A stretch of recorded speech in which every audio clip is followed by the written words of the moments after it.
qui sont évidents, c'est-à-dire qui émanent de notre quotidien.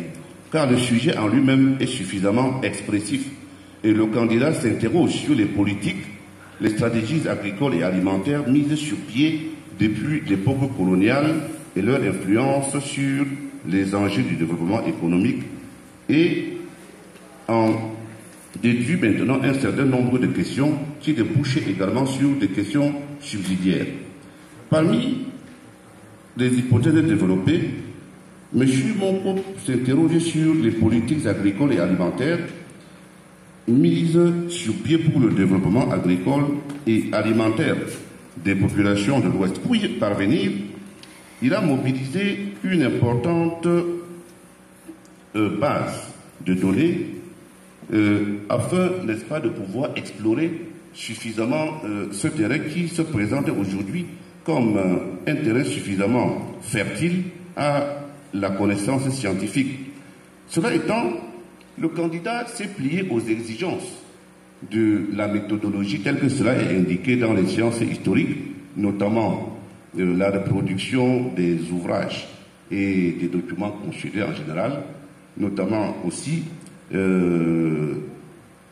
l'utilisation et la présentation parfaite des notes infrapaginales. Alors, il s'agit ici d'un sujet qui touche pratiquement beaucoup de domaines, puisque M. Youssouf Monko est spécialiste d'histoire économique et sociale, bien entendu, mais nous nous rendons compte ici à la lecture de ce travail que lui, il fait de l'histoire économique et sociale, il fait de l'histoire rurale, mais vu la profondeur des analyses à un certain niveau, il fait également de l'histoire culturelle. Et c'est ce volet qui m'a bien impressionné dans ses analyses.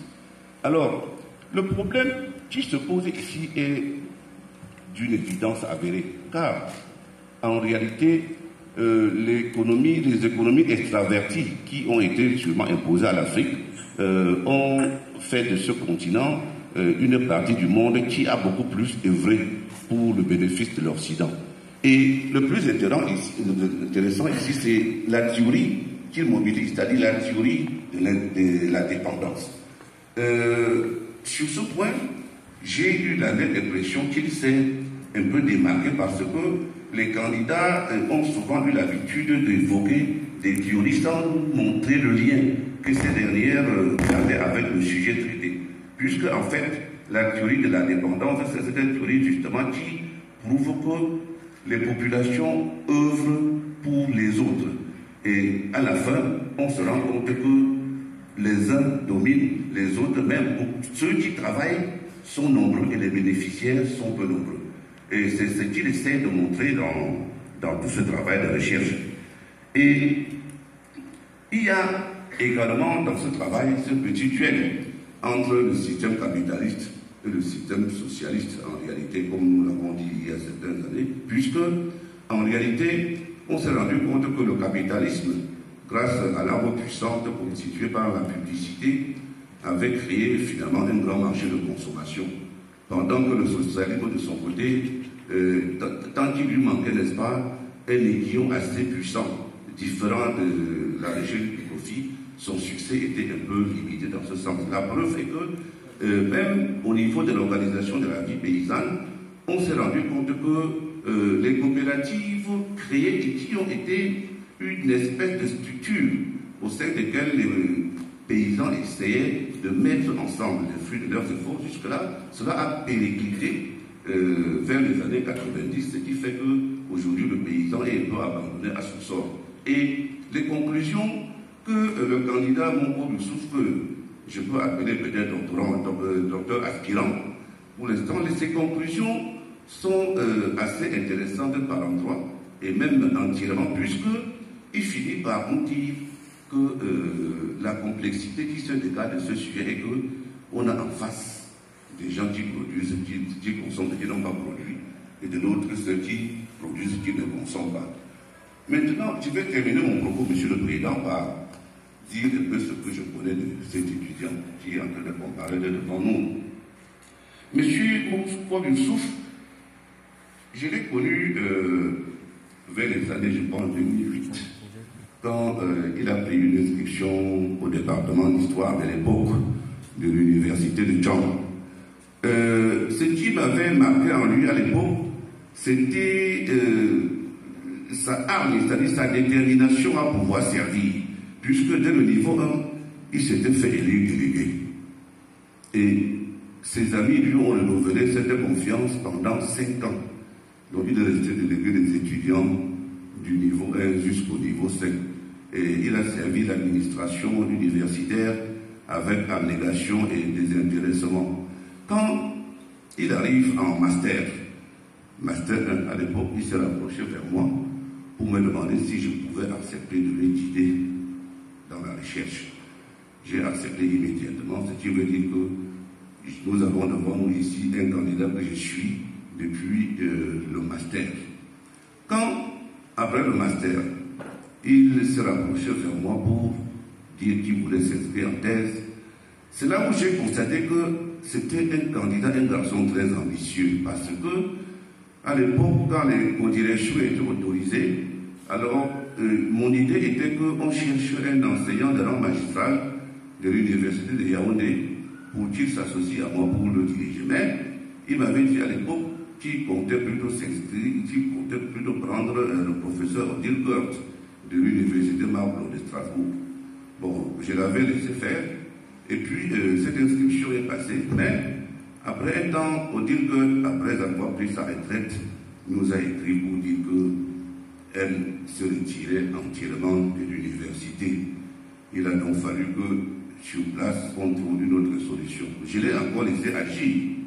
Et c'est là où il me propose le professeur Noula, assis à ma droite. Et le professeur Noula, à l'époque, n'était pas étranger au département d'histoire, puisque quand nous avons ouvert le site de master à l'époque, on n'avait pas suffisamment d'enseignants qualifiés pour animer les enseignements à ce niveau. Ce qui veut dire que le professeur Noula, qui est économiste, a dispensé un cours intitulé Initiation à l'analyse économique.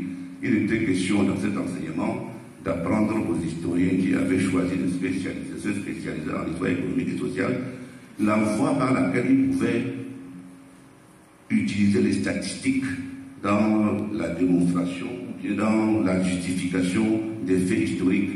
Donc c'est justement à dessein que mon Youssouf s'est rapproché vers lui. Je me suis concerté avec le professeur Noula et aujourd'hui, le fruit de nos efforts en commun est en train d'être présenté.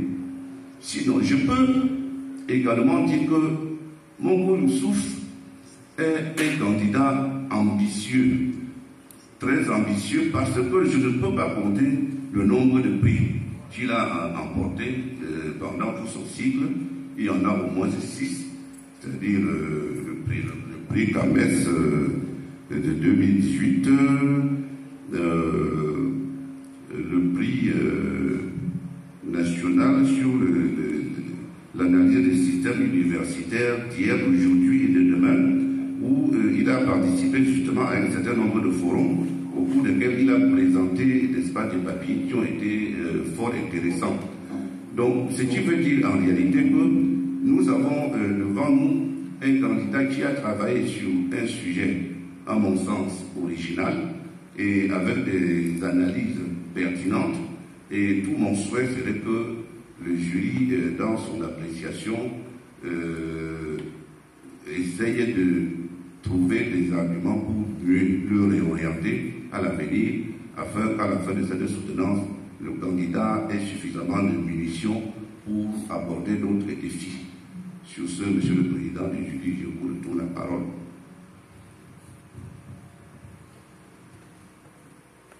Bien, merci beaucoup, Dr Mboufou, chers collègues.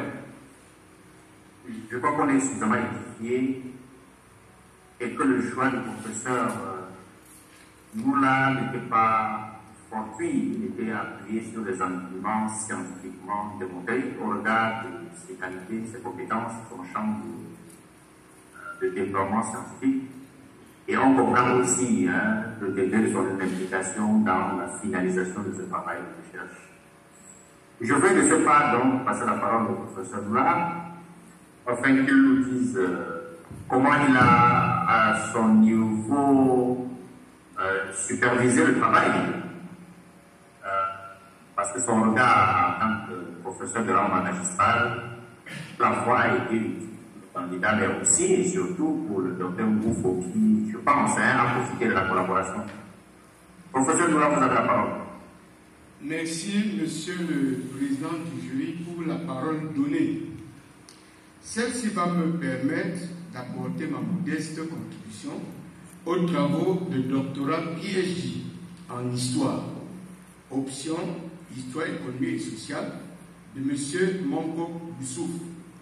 Travaux qui ont commencé depuis 2016, date de son inscription, sous ma direction et la co-direction du docteur Boufou, Sogan Théodore. Mais avant, permettez-moi de remercier les autorités académiques de l'Université de Cham via la Cham School of Arts and Social Sciences qui ont bien voulu porter leur choix sur ma modeste personne pour faire partie de ce panel d'évaluation où je me sens très honoré aux côtés de son président du jury. J'ai nommé professeur Tagemfa Gilbert Lamblin